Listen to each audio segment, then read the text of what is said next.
Most of us feel comfortable using the word group without giving it much thought. Often, we mean different things when using that word. We might say that a group of kids all saw the dog, and it could mean 250 students in a lecture hall or 4 siblings playing on a front lawn. In everyday use, it can be a generic term, although it carries important clinical and scientific meanings. Moreover, the concept of a group is central to much of how we think about society and human interaction. So how can we hone the meaning more precisely for sociological purposes? Defining a group. The term group is an amorphous one and can refer to a wide variety of gatherings, from just 2 people. Think about a group project in school when you partner with another student, a club, a regular gathering of friends, or people who work together or share a hobby. In short, the term refers to any collection of at least 2 people who interact with some frequency and who share a sense that their identity is somehow aligned with the group.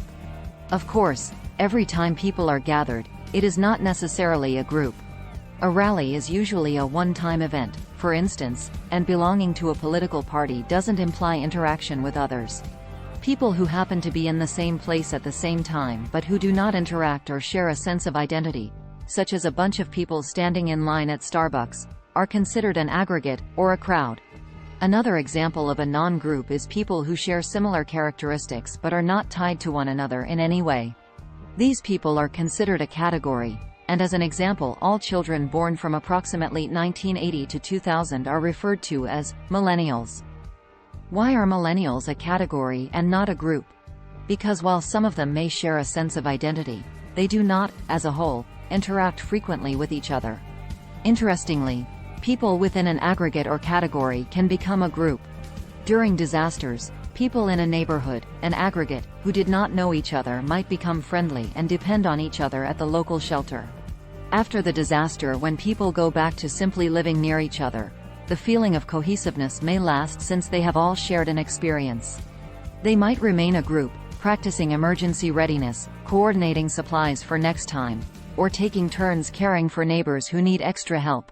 Similarly, there may be many groups within a single category. Consider teachers, for example. Within this category, groups may exist like teachers' unions, teachers who coach, or staff members who are involved with the PTA. Types of groups. Sociologist Charles Horton Cooley, 1864–1929, suggested that groups can broadly be divided into 2 categories: primary groups and secondary groups. Cooley, 1909. According to Cooley, primary groups play the most critical role in our lives. The primary group is usually fairly small and is made up of individuals who generally engage face-to-face in long-term emotional ways. This group serves emotional needs, expressive functions rather than pragmatic ones. The primary group is usually made up of significant others, those individuals who have the most impact on our socialization. The best example of a primary group is the family. Secondary groups are often larger and impersonal. They may also be task-focused and time-limited. These groups serve an instrumental function rather than an expressive one, meaning that their role is more goal- or task-oriented than emotional. A classroom or office can be an example of a secondary group. Neither primary nor secondary groups are bound by strict definitions or set limits. In fact, people can move from one group to another. A group of coworkers, for example, can start as a secondary group, but as the employees work together over the years, they may find common interests and strong ties that transform them into a primary group. As we will discuss in the chapter on media and technology, even online networks of people with common interests can sometimes move from secondary to primary group status. Sociology in the real world. Best friends she's never met. Writer Alison Levy worked alone. While she liked the freedom and flexibility of working from home, she sometimes missed having a community of coworkers, both for the practical purpose of brainstorming and socializing. Levy did what many do in the internet age. She found a group of other writers online through a web forum. Over time, a group of approximately 20 writers, who all wrote for a similar audience, broke off from the larger group and started a private invitation-only forum. While writers in general represent all genders, ages, and interests, this group ended up being a collection of 20 and 30-something women who all wrote fiction for children and young adults. At first, The writers' forum was clearly a secondary group united by the members' professions and work situations. As Levy explained, on the internet, you can be present or absent as often as you want. No one is expecting you to show up. It was a useful place to research information about publishers, recently published books and authors, and industry trends. But as time passed, Levy found it served a different purpose. Since the group shared other characteristics beyond their writing, such as age and gender, their conversation naturally turned to matters such as child rearing, aging parents, health, and exercise. Levy found it was a sympathetic place to talk about any number of subjects, not just writing. Further, when people didn't post for several days, others expressed concern, asking whether anyone had heard from the missing writers. It reached a point where most members would tell the group if they were traveling or needed to be offline for a while. The group continued to share. One member on the site who was going through a difficult family illness wrote, "I don't know where I'd be without you women. It is so great to have a place to vent that I know isn't hurting anyone." Others shared similar sentiments. So is this a primary group? Most of these people have never met each other. They live in Hawaii, Australia, Minnesota, and across the world. They may never meet. Levy wrote recently to the group, saying, "Most of my real-life friends and even my husband don't really get the writing thing. I don't know what I'd do without you."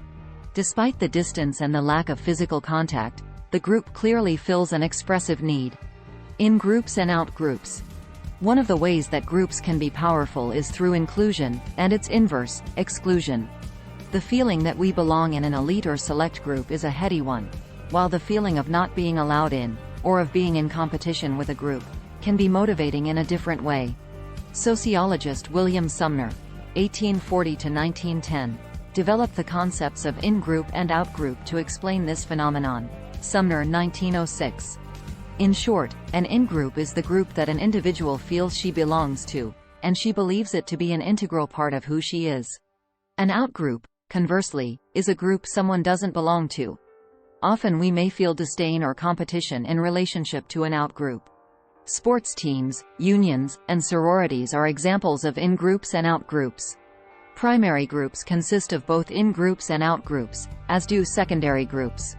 While group affiliations can be neutral or positive, the concept of in-groups and out-groups can also explain some negative human behavior, such as white supremacist movements. By defining others as not like us and inferior, in-groups can end up practicing ethnocentrism, racism, sexism, ageism, and heterosexism. Manners of judging others negatively based on their culture, race, sex, age, or sexuality. Often, in-groups can form within a secondary group. For instance, a workplace can have cliques of people, from senior executives who play golf together, to engineers who write code together, to young singles who socialize after hours. While these in-groups might show favoritism and affinity for other in-group members, the overall organization may be unable or unwilling to acknowledge it. Therefore, it pays to be wary of the politics of in-groups, since members may exclude others as a form of gaining status within the group. Big picture. Bullying and cyberbullying. How technology has changed the game. Most of us know that the old rhyme, "Sticks and stones may break my bones, but words will never hurt me," is inaccurate. Words can hurt, and never is that more apparent than in instances of bullying. Bullying often reaches extreme levels of cruelty in children and young adults. People at these stages of life are especially vulnerable to opinions of others and deeply invested in their peer groups. Today, cyberbullying is on the rise. Cyberbullying can involve sending threatening texts, harassing someone in a public forum, such as social media, hacking someone's account and pretending to be them, posting embarrassing images online, and so on. A study by the Cyberbullying Research Center found that 28% of teens have been a victim of cyberbullying. Hinduja and Pachin, 2019. Severe bullying can lead to suicidal thoughts and suicide attempts. John, 2018. Researchers noted that students who experienced in-person and online bullying were 11 times more likely to attempt suicide. Hinduja, 2018. Whereas bullying face-to-face requires willingness to interact with your victim, cyberbullying allows bullies to harass others from the privacy of their homes without witnessing the damage firsthand. This form of bullying is particularly dangerous because it's widely accessible and therefore easier to carry out. Cyberbullying can create a feeling of powerlessness and inescapability because victimization is not constrained to physical locations. Many victims report being harassed across multiple platforms or formats at the same time. Cyberbullying first made international headlines in 2010 when a 15-year-old girl, Phoebe Prince, in South Hadley, Massachusetts, died by suicide after being relentlessly bullied by girls at her school.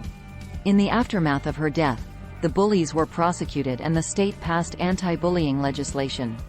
This marked a significant change in how bullying, including cyberbullying, is viewed in the United States.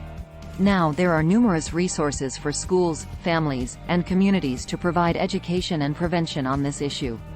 Social media platforms and their parent companies are also taking steps, often under pressure from communities, to improve cyberbullying detection and reporting capabilities. According to a report released in 2013 by the National Center for Educational Statistics, close to 1 in every 3, 27.8%, students report being bullied by their school peers. 17% of students reported being the victims of cyberbullying. Overall, LGBTQ youth are targeted at a higher rate than other youth, and members of minority populations overall are more likely to be cyberbullying victims. Hinjuda and Pachin, 2020. Finally, adults, particularly college students, are also frequent cyberbullying victims and perpetrators. Reference groups.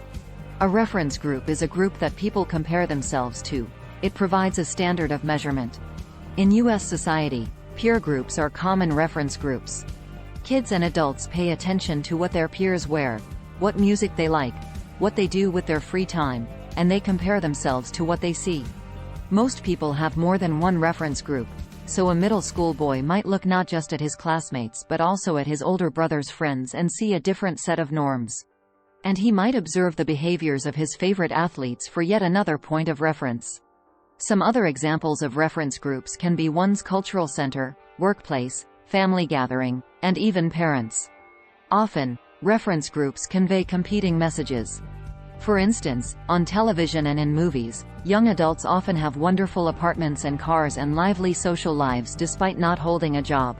In music videos, young women might dance and sing in a sexually aggressive way that suggests experience beyond their years. At all ages, we use reference groups to help guide our behavior and establish our social norms.